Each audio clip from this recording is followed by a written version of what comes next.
এই মেয়েটি মাস্ক পরে একটি পার্টিতে যায়। দুর্ঘটনাবশত সেখানে আগুন লেগে যায় এবং মেয়েটির মৃত্যু হয়। ভূতেদের হাসপাতালে আসলে যেভাবে তার ট্রিটমেন্ট করা হয়, প্রথমে ইঞ্জেকশন লাগিয়ে দিয়ে মাস্ক কেটে ফেলা হয়। একটি স্প্রের মাধ্যমে ক্ষতস্থানে পোকা বের করে নেওয়া হয়। চিন্তার সাহায্যে পোকা বাইরে বের করে নেওয়া হয়। একটি দামি মলম ভালোভাবে ক্ষতস্থানে লাগিয়ে দেওয়া হয়। ব্যান্ডেজ করিয়ে দেওয়া হয়। চোখে ড্রপ লাগিয়ে দেওয়া হয়। লেন্স ভালোভাবে পরিয়ে দেওয়া হয়। একটি ব্লাড ভালোভাবে লাগিয়ে দেওয়া হয়। মেয়েটির মুখে একটি প্যাক তৈরি করে লাগিয়ে দেওয়া হয়। মেয়েটির মাস্ক পরা খুব শখ ছিল, তাই একটি মাস্ক ভালোভাবে বানিয়ে ফেলা হয়।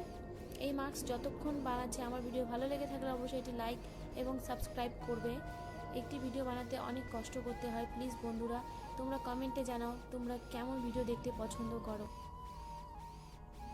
মাস্ক তৈরি হলে মেয়েটির মুখে অ্যাপ্লাই করে দেওয়া হয়।